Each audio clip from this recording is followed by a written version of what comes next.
Buenas noches, de nuevo con ustedes en Palabra de Honor como todos los lunes.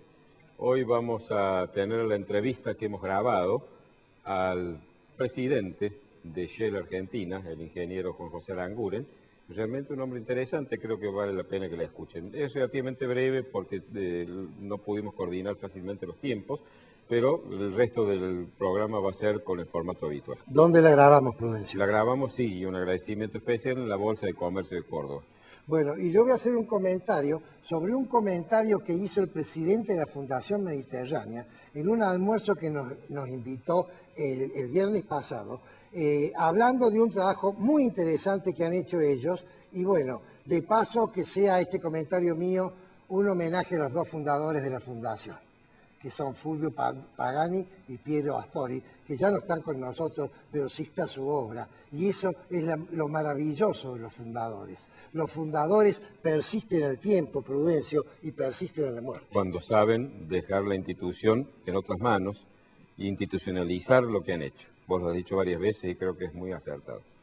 Así es. Adelante, entonces, vamos.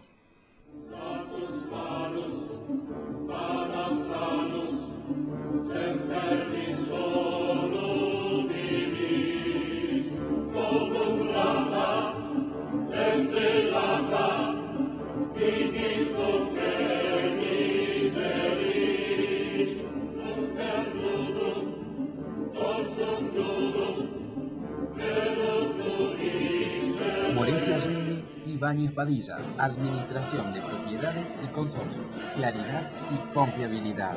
Morecia Allende y Ibáñez Padilla.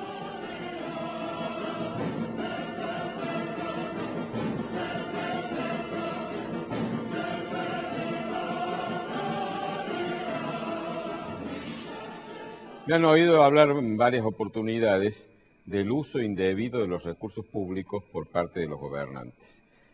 Ya en varias ocasiones lo he hecho y lo voy a seguir haciendo porque me parece un tema crucial en el cual los argentinos en buena proporción todavía no hemos cobrado debida conciencia de su importancia. De la importancia que tiene que los gobernantes se apropien de los recursos que les hemos confiado para gobernar en nuestro beneficio y lo usen en beneficio de ellos. Esto ocurre en todos los niveles, lo cual no significa que sea menos peor, porque a veces nos parece que si todos actúan así, eso ya pasa a ser bueno. No, lo malo es malo, aunque todos cometan el mal. En este caso voy a hablar de los abusos que comete la señora Presidenta de la Nación en un punto crucial, que es el uso de la llamada cadena nacional. ¿Qué es la cadena nacional? La cadena nacional es un privilegio que tiene el gobierno de la nación, el poder ejecutivo, no el gobierno, el poder ejecutivo de la nación, de disponer de los espacios de radio y televisión de todo el país que suspenden sus programas para recibir un mensaje que el propio poder ejecutivo elabora y a veces el propio presidente de la nación es el que hace el anuncio. Esto está previsto que se utilice en situaciones especiales a donde el presidente tiene realmente que dar una noticia de gran trascendencia, tiene que traer tranquilidad cuando ha ocurrido una catástrofe o una situación realmente dramática. También suele o solía usarse para saludos de fin de año, de las fiestas de fin de año, de Navidad, y en circunstancias especialísimas en donde realmente se justifique. De ninguna manera ese privilegio que se le ha concedido para que lo use en beneficio de todos debe ser usado en beneficio del propio presidente de la Nación o la propia presidenta de la Nación. Y ese es el problema con la doctora Cristina Fernández de Kirchner. ¿Cuál es el problema? El problema es que, primero, abusa desde el punto de vista del tiempo. Esa excepcionalidad que según algunos dicen está en la Constitución, yo no tengo claro que en la Constitución esté esto establecido, pero lo cierto es que la lógica y sobre todo las bases del sistema republicano indican que no debe ser utilizada con demasiada frecuencia, sino en casos de excepción. Esto en el caso del actual presidente no ha ocurrido así y ya en lo que va del año, por ejemplo, en menos de 5 meses, ha usado la cadena nacional 17 veces. Ese es el primer abuso que ha cometido, es decir, la utiliza con una frecuencia que no está justificada. El segundo abuso que es aún peor, lo utiliza con fines que nada tienen que ver con el bien común y que en definitiva solo hacen que lleve agua para su molino, lo cual es un acto ya de corrupción, es decir, utilizar los recursos públicos que se le han confiado en su propio beneficio. Corrupción, eso es la corrupción desde el poder, desde el gobierno. ¿Por qué digo que utiliza en su beneficio? Porque lo hace, digamos, con demasiada frecuencia y de distintas formas. Por ejemplo, lo ha utilizado para desprestigiar a ciudadanos. Últimamente lo ha hecho, por ejemplo, con el presidente de la Federación Agraria, Eduardo Bussi. Lo ha hecho con un periodista prestigioso como es Mariano Grondona, diciendo que, digamos, echándoles en cara que habían recibido, porque los dos tienen actividad agropecuaria, una devolución de recursos que está prevista en la ley por las retenciones que se les han tenido. En el caso del propio Bussi, ese monto era de 12.000 pesos. Es decir, él mismo dijo, aporto 500.000 pesos en concepto de retenciones por año por mi actividad agropecuaria y me echan en cara de que recibo en devolución 12.000 pesos por no sé qué cuestión que en algún momento dispuso el gobierno. Pues estoy dispuesto, dijo, a devolver esos 12.000 pesos porque yo no quiero estar en boca de nadie por algo que es absolutamente correcto, pero la presidenta lo plantea como si yo estuviera en deuda con el pueblo argentino. Otra de las cosas que ha utilizado también, incluso también para desprestigiar a ciudadanos, es el uso de información confidencial que ella tiene por su condición de presidente de la nación. Lo hizo con un jubilado que había comprado en el exterior algún producto para regalarle a su nieto y ella, con nombre y apellido, lo puso en evidencia a través de una cadena nacional como si el hombre hubiera cometido poco menos que un delito. También lo usó en otra ocasión con algún individuo que creo que cobraba una jubilación determinada y ella lo puso en evidencia como si lo que cobrara fuera una cosa ilegal. Es decir, utilizó para hacer daño, para causar daño a personas, a ciudadanos cuya defensa y a cuyo servicio debe estar, utilizó información confidencial.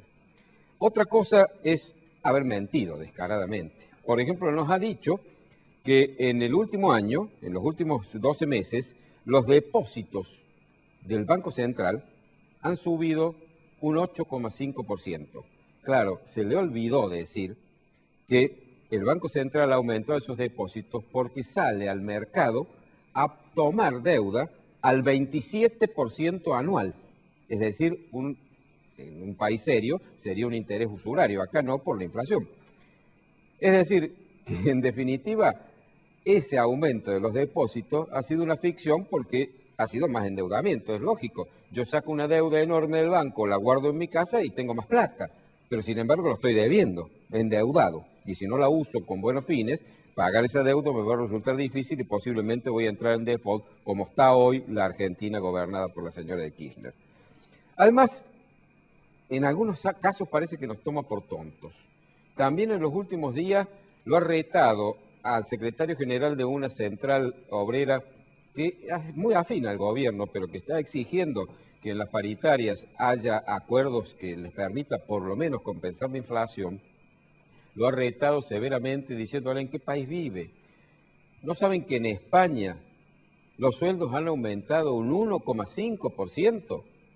Claro, pobres españoles, miren acá, le estamos aumentando, yo le pido que no aumente más del 25%. Claro, hay una pequeña diferencia. La Argentina en 2014 tuvo 40% de inflación y en lo que va del año no va a ser menor del 30%.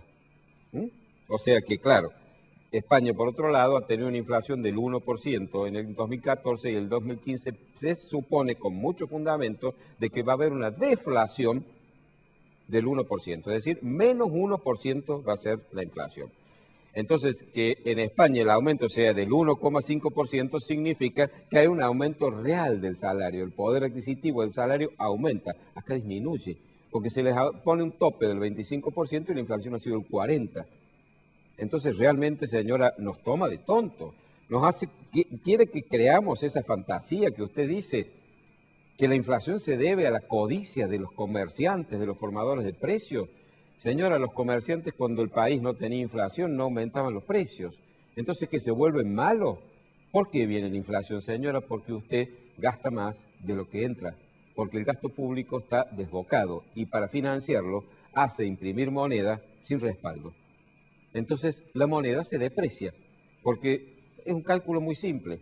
Si hay 100 pesos y esta copa vale 1, mañana duplican la cantidad de circulante, pasa a haber 200 pesos, la copa va a valer automáticamente 2 pesos. No porque el comerciante sea codicioso y quiera ganar más, no va a ganar más. Si eso ocurriera, va a ganar exactamente lo mismo. Ahora bien, es grave todo esto, pero lo más grave ha ocurrido hace pocos días. Ha utilizado la cadena nacional para hacer descaradamente proselitismo en favor de su partido político. En una cadena nacional que no sé si se hacía desde Río Negro o desde la ciudad de Buenos Aires, lo cierto es que estaba rodeada por el actual senador nacional de Río Negro, por Río Negro, Pichetto, que se postula como candidato a gobernador de esa provincia, y por supuesto le ha lanzado la candidatura por la cadena nacional. Una inmoralidad, una grosería sin nombre. Utilizar este recurso que le hemos dado para que lo use en nuestro beneficio para promover la candidatura de un hombre de su partido. Esto es inconcebible. Le dijo textualmente: gracias, querido senador y futuro gobernador. Esto es increíble. Realmente creo que los argentinos estamos vacunados contra toda sorpresa. Hemos perdido la capacidad de asombro. Estamos anestesiados porque no reaccionamos como debemos reaccionar ante estos abusos inconcebibles. Ante esta actitud de los gobernantes que parece que se burlan de nosotros haciendo estas cosas. Por supuesto que el autoelogio es permanente. Siempre habla en favor de sí misma, de su marido, de su extinto marido. Pero claro, les recuerdo que esto último no es exclusivo de la Presidenta de la Nación. En más de una ocasión me he referido a lo que hacen nuestras propias autoridades. El actual gobernador de la provincia, La Sota, ya ha llegado también a niveles escandalosos en el uso de la propaganda oficial. Con plata suya, mía, de todos los contribuyentes, el señor La Sota hace propaganda de sí mismo, de su gobierno, proyectándose a su pretendida candidatura a presidente de la Nación. Larguísimos spots de televisión, en radio, en los diarios, pagados por nosotros. Y para colmo, como ya lo he señalado y no voy a dejar de repetirlo, le ha cambiado el nombre de la gobernación a Córdoba y ahora se llama Gobernación de Córdoba, no Gobernación, perdón, Gobernación de La Sota, no Gobernación de Córdoba. Esto también es un acto de corrupción, lo he dicho y lo voy a repetir. Y los cordobeses nos hemos convertido en una recua borregada de pacientes que dejan que el gobernante haga lo que quiera y nos callamos la boca. No entiendo cómo aquellos legisladores opositores al gobierno nacional que han puesto el grito en el cielo y bien hecho que lo hicieran, con lo que hace la Presidenta de la Nación con la cadena nacional, se callen la boca cuando se trata del gobernador de la provincia. ¿Qué es esto? ¿Están esperando llegar para hacer lo mismo? ¿Por qué no reaccionan contra esto? ¿Por qué no defienden nuestros intereses si nos representan a nosotros? ¿Por qué en el Congreso, en la legislatura, no dicen, no denuncian que el gobernador de la provincia está apropiándose de nuestros recursos, robándonos nuestra plata para usarlo en su beneficio? Porque da lo mismo que si cuando se apropie de ella se la lleve al bolsillo o la use para pagarle a su publicista. Es lo mismo, se está apropiando de nuestros recursos. Señores legisladores, algo está fallando. Si ustedes son de la oposición y se callan la boca, tenemos derecho a pensar que están dispuestos a hacer lo mismo. Y eso es muy grave.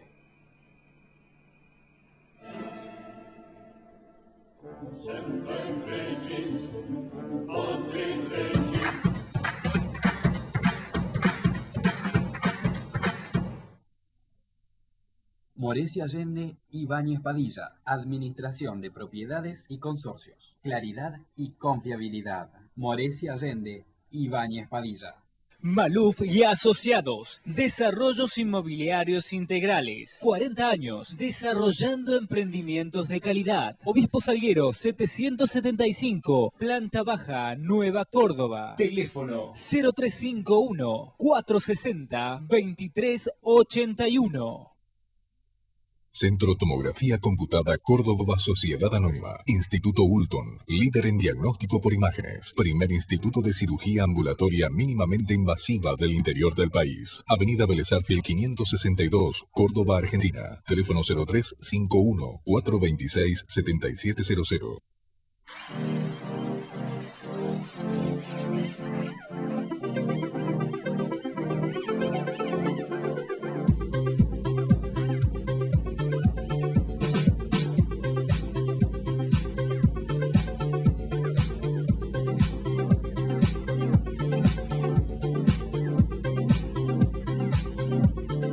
AutoCity. Los autos evolucionan. El lugar donde encontrarlos también.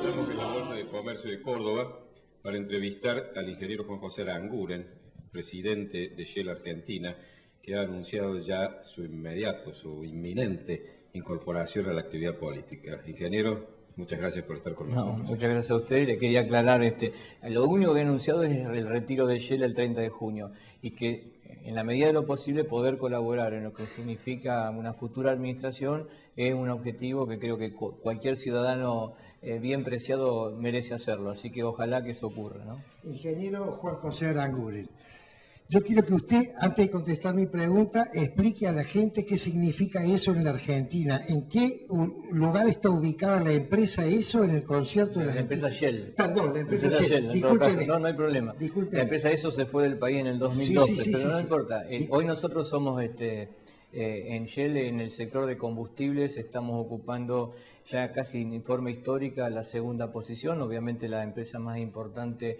en cuanto a volumen de venta es YPF. Que a partir del año 2012 se considera una empresa, siendo sociedad anónima, el 51% de su capital está en manos del Estado Nacional y los provinciales, y venimos nosotros y después vienen empresas como Axion, que era la anterior empresa ESO, y empresas más chicas como Oil, Combustibles y como Petrobras. Adicionalmente, a ocupar un lugar relevante en el sector de comercialización, tenemos una refinería, la única en Latinoamérica del grupo Shell, y a partir del año 2012 hemos empezado a explorar Vaca Muerta, que hoy está en boca de casi todo el mundo, porque pensamos que es lo que nos va a resolver los problemas energéticos de la Argentina. Estamos en la etapa exploratoria, en 5 concesiones en permisos de exploración que tenemos, y estamos esperando que en pocos días más la provincia de Neuquén termine aprobando un par de pilotos en los cuales estamos haciendo inversiones en una planta de separación de petróleo y gas y en mayor cantidad de pozos para seguir entendiendo la roca, para seguir interpretando cuál es la calidad y la mejor forma de explotar el recurso. Bien, y ahora viene la pregunta. Usted ha sido el único empresario, ingeniero Aranguren, que se le opuso al presidente Kirchner en el momento que Kirchner tenía la suma absoluta del poder. Yo quiero saber si usted lo hizo porque era presidente de la empresa más importante privada de la Argentina, porque tenía convicción, porque no tenía otra alternativa o por otro motivo que usted nos va a explicar. Y a lo mejor son todos esos motivos al mismo tiempo. Es decir, cuando uno va transitando determinada circunstancia, sobre la marcha se está evaluando. Primero yo quiero decir que como cualquier administrador de recursos de un tercero, que en definitiva es lo que es el presidente de una compañía como Shell en la Argentina, mi obligación es primero cumplir con las obligaciones, la obligación de la compañía, es decir, de hacer frente a nuestras obligaciones laborales, ambientales, impositivas, legales, porque es la única forma en que después uno puede estar ejerciendo la legítima defensa de sus derechos. Y cuando estuvimos sometidos a un boicot declarado por el presidente Kirchner o una serie de multas por supuestos fenómenos de desabastecimiento y causas penales que fueron solicitadas por el licenciado Moreno y clausura de la refinería, lo que hicimos fue defender nuestro derecho en donde hay que hacer lo que es en la justicia.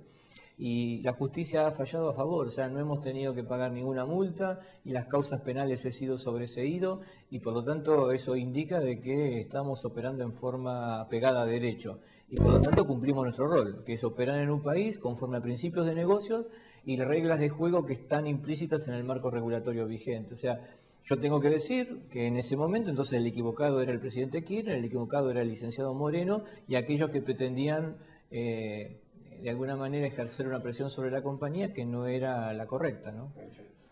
Entiendo que de Vaca Muerta, de los yacimientos de Vaca Muerta, las concesiones para exploración más importantes las ha llevado la firma Chevron, ¿no es así? No, YPF la que lo ha hecho. Lo que ha hecho Chevron, sí, hoy por hoy en Vaca Muerta el que tiene casi el 40% del área concesionada es YPF. YPF lo que ha hecho a partir del año 2012 es atraer a capital internacional y ha firmado algunos planes pilotos, por ejemplo con Chevron en el área de Loma Campana. Lo ha hecho también con la compañía Dow, que es una compañía química, y hace pocos días se anunció también que lo estaba haciendo con Petronas. Pero el operador, el que lleva adelante el proceso se llama YPF y lo que está actuando como agente financiero son las compañías como Chevron, ¿no? Ahora, el hecho de que el acuerdo con Chevron o los acuerdos con Chevron lleven una serie de cláusulas que son secretas, que no los han conocido ni los legisladores que lo aprobaron, ni el gobernador de la provincia de Neuquén, que es precisamente el que administra el territorio donde están los yacimientos. ¿Eso no está quitándole transparencia al proceso? Bueno, ahí yo creo que el problema es otro. Yo no creo que... Primero, es natural que existan cláusulas entre empresas privadas, que existan cláusulas confidenciales. Y hay un tema que hay que destacar, que YPF es una sociedad anónima, no es una sociedad del Estado. Es decir, si YPF fuera sociedad del Estado como era en su momento, le doy la razón y hoy hay un montón y todos los términos de la negociación tendrían que ser conocidos por parte del Estado. Por lo tanto, al ser una sociedad anónima, hay acuerdos de confidencialidad que se mantienen entre las partes y estará en la disposición de la gerencia de YPF estar transmitiéndolo a quienes son sus accionistas o sus reguladores, en este caso la provincia de Neuquén. O sea que ahí no estoy tan seguro de que todas las cláusulas contractuales tengan que ser conocidas por todo el mundo, como pueden ser los legisladores, sí aquellas que pueden afectar, por ejemplo, a la provincia de Neuquén, temas ambientales, temas impositivos, etc. O sea que ahí habría que hacer un análisis adecuado de qué protección tiene la compañía por el solo hecho de ser una empresa de carácter sociedad anónima. Pero no podemos pasar por alto que el 51% de las acciones son del Estado Nacional, de manera que eso exige transparencia desde una perspectiva del sistema republicano que exige publicidad de los actos de gobierno. El 26 es del Estado Nacional, el 25 es de los estados provinciales y tienen sindicadas sus acciones por 50 años al Estado Nacional. Con lo cual, es cierto que el Estado Nacional tendría que conocerlo. Ahora, el que administra hoy el Estado Nacional, si bien los tres poderes son importantes, es el Poder Ejecutivo, ¿no? Y yo estimo que, por ejemplo, el director por parte del Estado en YPF, que es el ministro de Economía, desde mi punto de vista contraviniendo la ley de ética pública, porque el regulador no puede regularse a sí mismo. Yo debo pensar, no lo conozco, pero debo pensar que el ministro de Economía conoce a pie juntillas cuál es todos los términos del acuerdo que firmaron con Chevron. Pues ya no lo conoce él, entonces ya ahí ya tendríamos un problema. Espero que sea así, ¿no? Pero yo no lo tendría que conocer porque soy un competidor en todo caso. Ingeniero, Luther King dijo: no me preocupa tanto la maldad de los malos, sino el silencio de los buenos. Yo quiero preguntarle a usted, ¿cómo se sentía usted como empresario en soledad cuando denunciaba estas verdades evidentes y el resto de sus colegas miraban para otro lado y callaban? Sí. Es fácil decirlo con el diario del lunes. Si me siento con que podríamos haberlo hecho más rápido, podríamos haberlo hecho más eficiente, pero bueno, es lo que hay, como dicen los chicos hoy en día, y esto fue lo que ocurrió. O sea, lo único que espero es que podamos aprender de la experiencia, así que no volvamos a repetirlo. Ya no podemos cambiar el pasado, no importa cómo me sentí. Hemos tenido en el sector energético, por ejemplo en la Cámara de Industria del Petróleo, una discusión en el momento del boicot y debo decir, por ejemplo, en ese momento hemos tenido el acompañamiento de una empresa como la ESO al principio, pero a mí me ha pasado que en la Cámara del Petróleo, la empresa Repsol YPF en ese momento, el representante en la Cámara dijo: mirá, Juanjo, estamos con vos, pero no podemos decirlo. Y ese es un problema que tenemos como sociedad, no solamente como empresa. Creo que hay un momento en donde, yo no creo que la palabra corporación sea una mala palabra. Todos formamos parte de algún tipo de colectivo, el que está en el sector bancario, el que está en el sector petrolero, y hay un árbitro que es el Estado Nacional con las distintas dependencias que puede arbitrar entre intereses de distintas corporaciones. Las corporaciones tenemos que tratar de, a partir de apoyar los mínimos comunes denominadores que todos tenemos como empresa dentro de una misma corporación, tratar de ampliar la manta que nos cubre en lugar de estar tironándola para que cubra uno y destape al otro, ¿no? El hecho de Procusto. Su probable, o posible al menos, incorporación a la actividad política, ¿solo está prevista como participación en un gobierno ya constituido o también incluye la posibilidad de que participe en la política electoral? No, sí, si usted se refiere a ser candidato, a ser elegido por alguien, yo no creo que esté en condiciones de hacerlo. Yo creo que mi ámbito de colaboración está más vinculado con estar participando de la administración, a partir de aportar los conocimientos que tengo como administrador de recursos en la política energética, por ejemplo. Ingeniero, la última pregunta, porque usted tiene una conferencia abajo en la Bolsa de Comercio. ¿Usted cree que hay diferencia en el próximo gobierno para la reconstitución del país, que sea un gobierno populista que continúe con lo que se está haciendo hasta el momento, o un gobierno que venga y cambie absolutamente la concepción del manejo de la economía? Yo creo que va más allá de la economía. Creo que hoy la discusión es entre republicanismo y populismo, es entre respetar reglas y no tener reglas. Por lo tanto, creo que, y espero que la sociedad se dé cuenta de que lo que importa en el largo plazo es tener reglas de juego claras, que si la Argentina hoy, para recuperar, por ejemplo, el autoabastecimiento, tiene que atraer inversiones, no importa el precio, no importa si está subsidiado o no está subsidiado, sino tener reglas que le permitan previsibilidad al inversor. Eso es lo que falta. Queremos atraerlo, queremos recuperar la confianza, tenemos que ofrecerle esas reglas y toda la administración y toda la política energética tiene que tener eso como norte.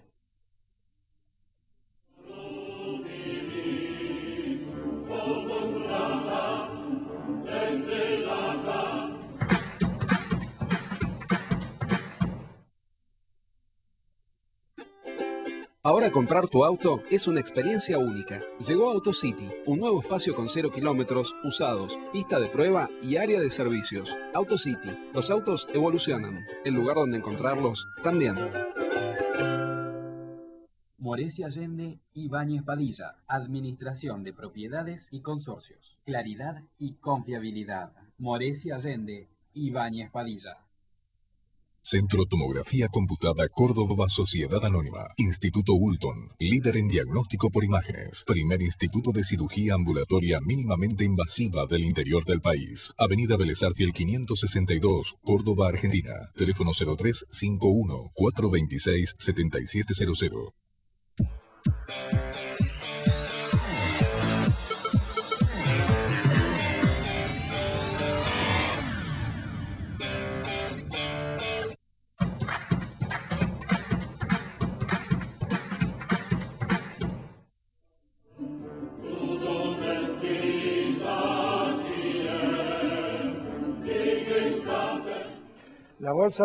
La Fundación Mediterránea, el día viernes pasado, invitó a un almuerzo en el Hotel Amerian para presentar un trabajo sobre economía muy interesante. Nosotros integramos una mesa con el director propietario de este canal, José Ayaza, y otros colegas de los programas que tenemos en el canal, y pudimos escuchar las explicaciones que hizo Martín Amengual, presidente de la Fundación Mediterránea, Juan Manuel Garzón, economista, y Marcelo Capello, otro de los brillantes economistas de la Fundación. Quiero hacer unos pequeños comentarios sobre una lluvia de información que se nos dio. Primero habló Martín Amengual. Martín dijo que la pobreza, que el ministro de Economía dice que es muy difícil de cuantificar, hay un modelo matemático para cuantificarlo, de manera tal que hay que tomar los datos estadísticos y cargar el modelo. Y la pobreza actual que tiene este gobierno se está acercando a términos muy parecidos a la pobreza inicial cuando tomó el gobierno hace 12 años. Que la única forma de salir de la pobreza para él es que el Estado genere las condiciones para que se generen puestos de trabajo formales privados. Y dice, yo propongo analizar como índice de desarrollo económico este valor y no el PBI. Ustedes saben que el PBI es la suma de todos el resultado económico de todos los productos y servicios finales generados en el periodo. Pero el ingeniero Mengual dice, ese índice puede distorsionar la realidad porque si un gobierno populista genera consumo público y privado, eso se refleja en el PBI, pero no se refleja en riqueza verdadera. De manera tal que yo propongo este otro índice. Y explica la matriz divisa-empleo, que es muy interesante. Imagínense ustedes un gráfico de coordenadas cartesianas donde tenemos empleo y tenemos en ordenadas divisas. Vamos a tener en esta matriz 4 alternativas. La primera alternativa es un grupo que genera empleo, muy poco empleo y muy poca divisa. Ese grupo no le interesa a los efectos de este estudio. La segunda alternativa es un grupo que genera mucha divisa, pero poco empleo.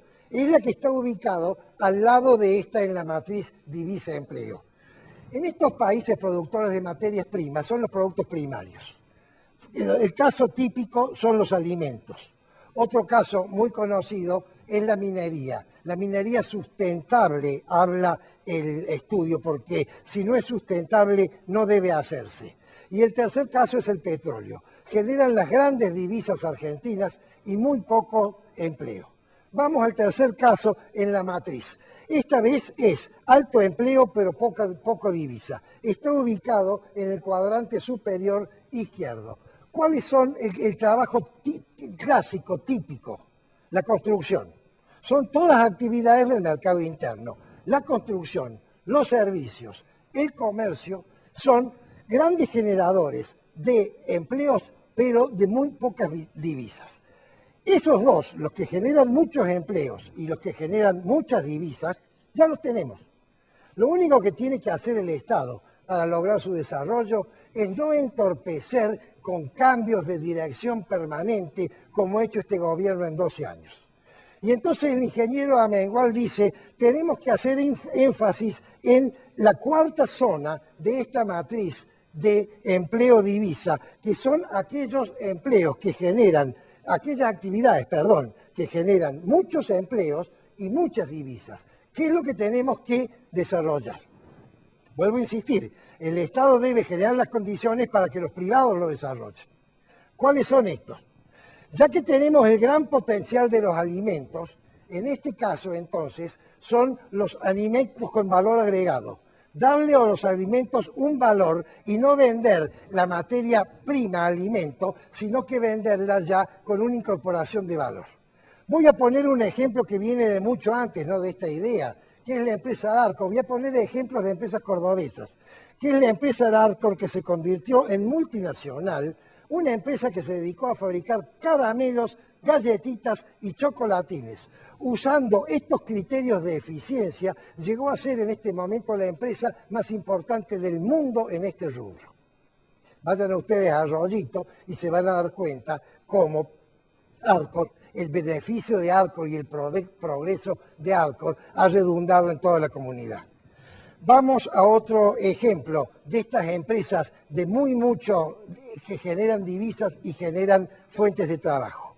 Otro ejemplo clásico para la Argentina, por cierto, es el turismo internacional. La Argentina tiene todos los escenarios turísticos. Tiene montañas, tiene sierras, tiene selva, tiene ríos, tiene mar, tiene desierto, tiene zonas ventosas, tiene zonas secas, tiene para todos los deportes aventura, tiene nieve y tiene además una infraestructura turística para acoger al turismo internacional. Otra de las alternativas, según Martín Amengual, es la industrialización de productos que se pueden exportar, que son interesantes de exportar. Y voy a poner como ejemplo la empresa cordobesa Promedón, que es una empresa que ha crecido muchísimo, pero enormemente. No es contratista del Estado, no ha crecido por influencias de amistad con los funcionarios, sino que ha desarrollado productos vinculados con la medicina, prótesis y otros productos auxiliares de la medicina que internacionalmente eran interesantes y podían competir. Entonces dice Martín Amengual, si nosotros ponemos énfasis en esta cuarta zona de generadores de empleos, vamos a tener muchos empleos y muchas divisas, que es lo que necesitamos. El empleo directo genera empleo indirecto, que son los servicios, y luego genera un empleo colateral, que son aquellos empleos que crecen porque quienes tienen el empleo directo y el empleo indirecto vierten en el mercado sus ganancias. Y entonces hay un efecto de derrame que beneficia a toda la comunidad. Ellos analizaron, creo que 15 líneas de producción con gran incorporación de divisa y fuente de trabajo. Hicieron el análisis completo de una sola, que yo no lo puedo hacer porque no tengo ni tiempo ni los gráficos. Pero sí les puedo decir el resultado, que es la cadena de los quesos. Imagínense ustedes un productor de soja que tiene una unidad de soja que lo factura en 1.000 pesos de venta. $1.000, una facturación de $1.000 en su venta. Si utiliza esa esa cantidad de producto para incorporarla a la cadena del queso, es decir, con esa soja le da de comer a la vaca, esa vaca da la leche, con esa leche se hace el queso y ese queso se vende en el mercado internacional, no se vende a $1.000, sino que se vende a $5.000. Se ha quintuplicado el rendimiento económico. Eso, en términos de eficientización de una cadena de producción, no existe. Es una cosa extraordinaria y a eso tiene que apuntar la Argentina, fundamentalmente a darle valor a los alimentos que nosotros tenemos. Con eso tenemos una capacidad extraordinaria de desarrollo que podemos aprovechar. Estos economistas muestran un gráfico del año 2000 a la actualidad sobre el tema del queso, la cadena de queso. 3 países, Argentina, Estados Unidos y Nueva Zelanda. Argentina y Estados Unidos en el 2000 producían 50 unidades, no sé qué es, miles de toneladas, pónganle. Nueva Zelanda producía 275. Luego de todo este intervalo, 15 años, Nueva Zelanda llega a las 300, Estados Unidos llega a las 300 y la Argentina se queda casi en los mismos valores que tenía antes, está en los 40 más o menos. Esa es la diferencia entre Argentina y Nueva Zelanda, dos naciones bastante parecidas y además ubicadas ambas naciones en ambos confines del mundo. De manera tal que ahí no nos podemos quejar de nuestra deficiencia de ubicación. Dice Amengual, el ciclo se lo puede visualizar en 4 pasos. El primer paso, obviamente, y caemos en lo de siempre, es la institución y la seguridad jurídica. Si no tenemos institución y no tenemos seguridad jurídica, es en vano que intentemos generar ningún plan para conseguir desarrollo económico, porque no se va a conseguir. Ese es el primer paso. El segundo paso es cambiar el plan de gobierno por el plan consensuado entre todos los partidos, lo que se llama la política de Estado. ¿Cuál es la diferencia? La política de Estado es una acción que se planifica para tiempos que exceden el tiempo de un gobierno. Pueden ser 4, 5 o 10 gobiernos. En cambio, el plan de gobierno lo planifica el gobernante para su periodo. De manera tal que la política de Estado, cambiado el gobernante, si cambia el color político, no importa por qué ha sido consensuado. Entonces, estamos en el tercer paso, política de Estado en vez de plan de gobierno, y los empresarios pueden hacer inversiones a largo plazo. Y el tercer paso, es la educación en la cultura del trabajo versus la cultura de la dádiva. El problema argentino es un problema cultural, lo hemos dicho muchas veces. Ya hay una generación de ciudadanos argentinos que han vivido desde su nacimiento de la dádiva. Debemos volver a inculcar la cultura del trabajo para volver a tener lo que nos trajeron los europeos con la inmigración. Porque sin esfuerzo, en economías libres, sin esfuerzo, queridos amigos, no hay resultado. Esa es la sentencia que le puso Dios a Adán cuando lo echó del paraíso. Ganarás el pan con el sudor de tu frente, pero lo ganarás en serio, no de la otra forma que es una dádiva. Y el cuarto paso también es obvio, y nosotros nunca lo hemos cumplido, que es equilibrio fiscal. No se puede pretender que el mundo empresarial sea eficiente, que haya empresas que progresan, si el Estado gasta más de lo que gana, lo que explicaba Prudencio hace un rato. Si el Estado no tiene en las cuentas seriedad, entonces los empresarios no pueden desarrollar ningún plan y el empresario cambia el concepto. Ya no interesa el negocio, sino lo que interesa es la oportunidad, el negocio de ocasión en la franja que en ese momento está siendo rentable. El populismo, que es a lo que hemos caído a través del peronismo y de los gobiernos que disfrazados de otros nombres siguieron siendo peronistas, el populismo solo se puede financiar de tres maneras y con esto termino. Porque no produce riqueza. La primera es generando un ahorro, riqueza acumulada, que es gastando, un ahorro, riqueza acumulada, de alguien que lo generó antes. La segunda, que es lo que le pasó a Perón, ¿se acuerdan los lingotes de oro en los pasillos del Banco Central? La segunda es que el gobernante se encuentre con una circunstancia favorable, que es lo que le pasó a este caballero Kirchner, que el viento de cola empezó a soplar, no por mérito de él, y le entró un chorro de dólares así durante un montón de años. Esas circunstancias ya se lee en la Biblia, duran poco. La Biblia habla de 7 años de vacas gordas y vacas flacas, ¿recuerdan?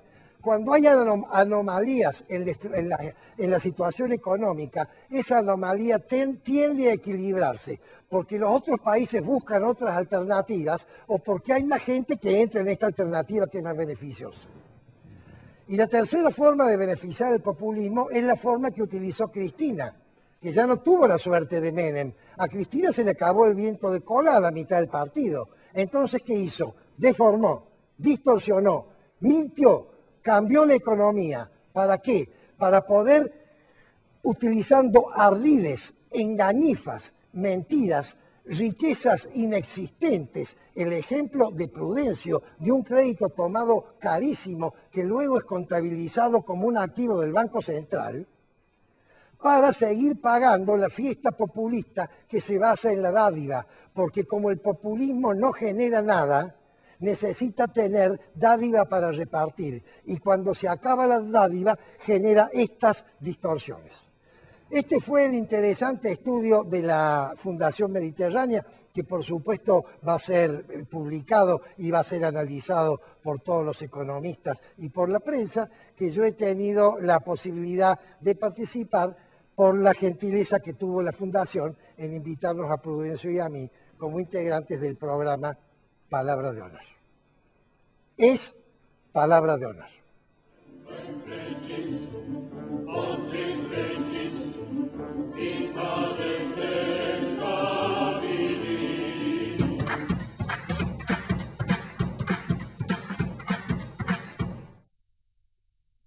Morecia Allende y Ibáñez Padilla, Administración de Propiedades y Consorcios. Claridad y confiabilidad. Morecia Allende y Ibáñez Padilla. Centro Tomografía Computada Córdoba Sociedad Anónima. Instituto Ulton, líder en diagnóstico por imágenes. Primer instituto de cirugía ambulatoria mínimamente invasiva del interior del país. Avenida Vélez Arfiel 562, Córdoba, Argentina. Teléfono 0351 426 7700.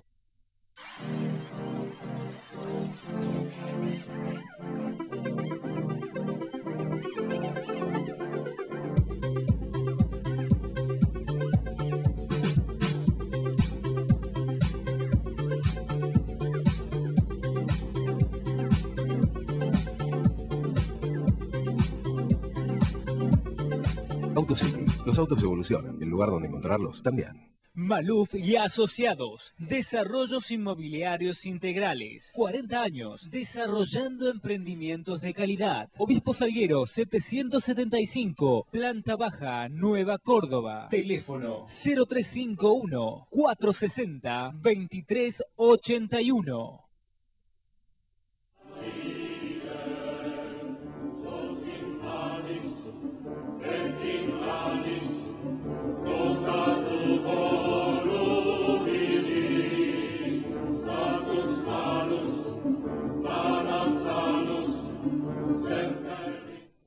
Universidad Nacional de Córdoba, nuestra querida Casa de Trejo, la universidad más antigua del país, orgullo de los cordobeses, la que nos hizo merecer el título de docta en esta ciudad, no parece poner límite a su capacidad de generarlos hoy vergüenza.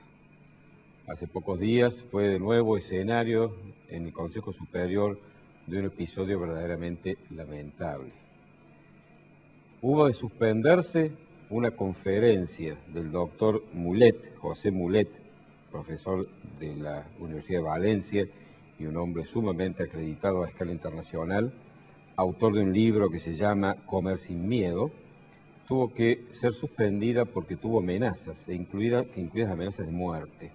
Como si eso fuera poco, cuando se iba a realizar la conferencia en la ciudad universitaria, había mucha gente que sin saberlos asistieron, sin saber que la conferencia se había suspendido, y se presentó un grupo de autodenominados ambientalistas, que yo diría que no se deben llamar así, sino patoteros, a interpelar a los asistentes, a agredir verbalmente y a reírse de ellos cuando ya incluso habían logrado su propósito con las amenazas de muerte de impedir que la conferencia se realizara.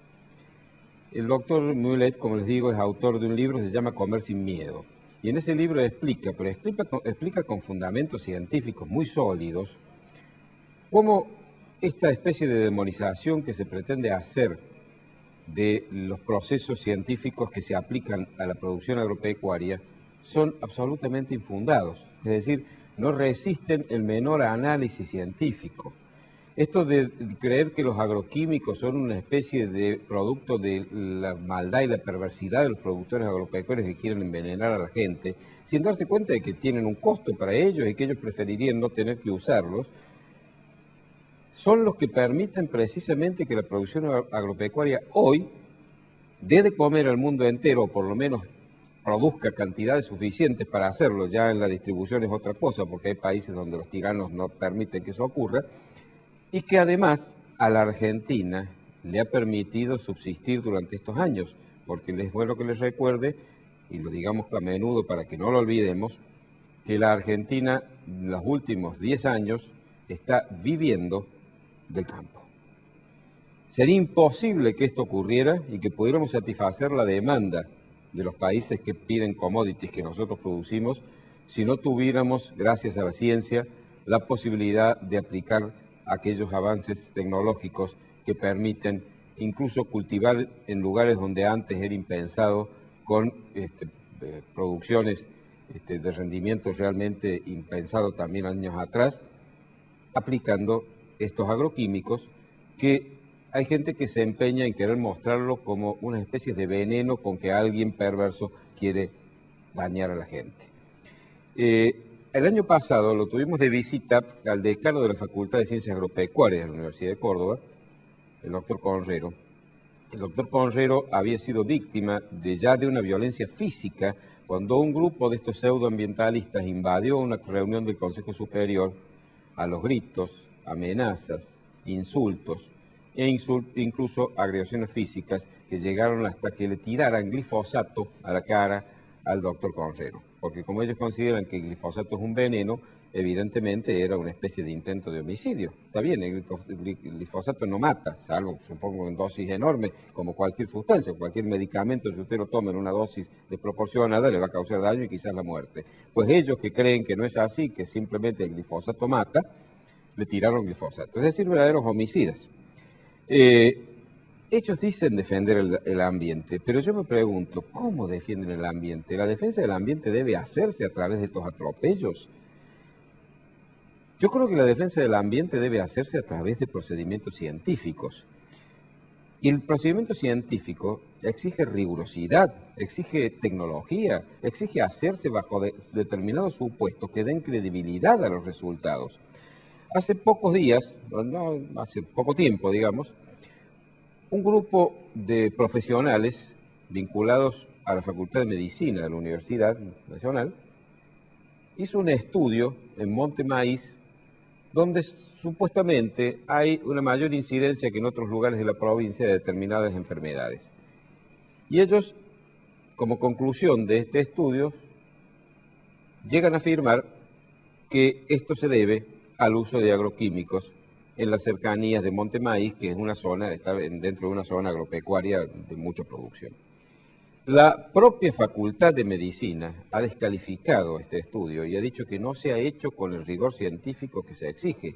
No ha cumplido los presupuestos básicos de los protocolos de investigación que una investigación bien hecha debe respetar y llevar adelante. E incluso algunos han llegado a pedir sanciones para quienes desde las cátedras universitarias han impulsado y avalado esto, que no responde a repito, no responden a las pautas científicas y cuyos resultados, por lo tanto, no deben ser tenidos en cuenta, no tienen ningún valor. Pues estas cosas también contribuyen a desprestigiar a nuestra universidad, además de hacer daño y seguir especulando con sembrar el miedo, quién sabe con qué propósito. Yo no sé por qué demonizan los avances científicos, como si no quisieran que la ciencia avanzara, como si quisieran que todavía sembraran con el ganado mancera y con bueyes. Es decir, suponiendo que de esa manera se van a lograr mejores resultados. Con eso tendríamos un mundo hambreado, porque 7.000 millones de personas no pueden comer con lo que se produciría con los métodos antiguos. Explotan el miedo. ¿Con qué finalidad? No lo sé. La vez pasada también otro episodio. Hay una empresa que está situada pasando la avenida de Circunvalación sobre Camino San Antonio, es decir, la avenida Valparaíso, la empresa Porta Hermanos, que está produciendo bioetanol. Y algunos vecinos del barrio cercano se les ha metido en la cabeza que eso produce daño a la población, que producen emanaciones que dan como resultado enfermedades. La municipalidad ha hecho varias investigaciones serias, bien hechas, con grupos humanos capacitados para ello, y han llegado a la conclusión de que no hay ninguna razón para pensar eso, no hay ningún fundamento. Y sin embargo siguen insistiendo, con métodos violentos por supuesto, para presionar y lograr el cierre de la planta de bioetanol de Porta. Es decir, todos estos grupos parece que lo único que quieren es poner trabas al avance, inventar cosas que no existen y utilizar métodos absolutamente reñidos con la convivencia republicana. Yo creo que hay un problema ideológico de por medio. Yo creo que el ambientalismo se ha convertido, además de la gente seria que lo lleva adelante y que es muy importante, porque esto quiero dejarlo claro, creo que es importantísima la defensa del medio ambiente y en buena hora que haya gente que seriamente lo haga, como conozco muchos, pero se ha convertido también en un refugio de neomarxistas, de individuos, yo diría que obsesionados por una ideología totalitaria que ha mostrado su fracaso en el mundo, y entonces como ya no pueden seguir propiciando algo que demostró que no sirve, se refugian en esto. La lucha de clases que ellos preconizaban y que se mostró como que motor de la historia no es en absoluto, ahora la quieren proyectar o a la historia de hace 500 años o a la ciencia versus la salud, como si la ciencia fuera un enemigo de la salud y no un colaborador y un procedimiento a través del cual hemos logrado erradicar un montón de enfermedades. Lo más grave de todo esto es la metodología que utilizan, insisto, porque aun cuando estuvieran equivocados y lo que dicen fuera falso, si lo hicieran con métodos civilizados, es decir, a través de un debate, con ideas, con argumentos, entonces podría llegar a enriquecerse el debate. Pero cuando se utiliza el grito, la amenaza, la extorsión, la violencia física, lo único que se logra es matar la convivencia pacífica, que es un tesoro que debemos preservar a toda costa, porque una sociedad que tiene en su propio seno este tipo de violencia y enfrentamientos es una sociedad que no progresa y por el contrario va hacia su decadencia. La libertad de expresión ha sido y es en cada uno de estos episodios gravemente dañada. No solo la libertad de expresión, sino la libertad de poder expresarse y poder trasladar a la comunidad la tranquilidad que dan investigaciones científicas serias. Y como eso fuera poco, el desprestigio, como decía al comienzo, que les regalan a nuestra universidad más antigua, que dentro de pocos años va a cumplir 4 siglos de vida. Creo que la universidad se merece otra cosa y lamentablemente sus autoridades no están haciendo lo posible para erradicar estas actitudes.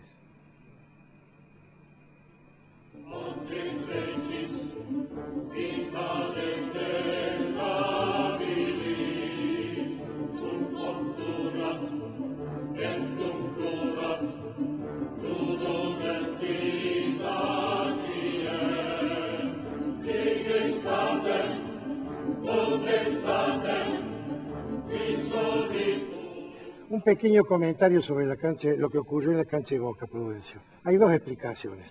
Una, que es una mano negra de gente vinculada al Estado para perjudicarlo Macri. Yo no creo eso. Si eso fuere cierto, sería una situación mafiosa. ¿Y en qué se perjudica Macri con todo esto? Porque Macri está vinculado con Boca. Está vinculado porque es ex. Yo creo que la institución no puede hacerse responsable tampoco de lo que haga un loco. Tampoco, yo no creo en eso. Y la otra explicación que sí creo es que está vinculado con los barras bravas.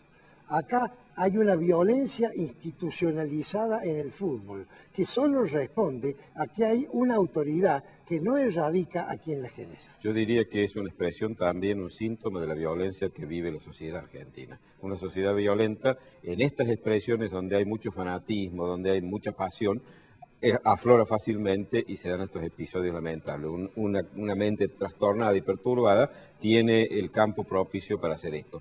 Afortunadamente tenemos otros equipos donde estas cosas no pasan, que están detrás de este cuadro Boca ya pisándole los talones y que si las cosas van bien se puede aproximar a ganar el campeonato. Este color celeste no sé si te dice algo. Algo me dice. Bueno, y como conclusión final, 10 personas, 10 violentos, le impidieron una fiesta a 50.000 hinchas de Boca. Realmente. Bueno, se acabó el programa, ojalá les haya gustado, hemos tratado temas diversos, nos veremos entonces el lunes que viene, si Dios quiere.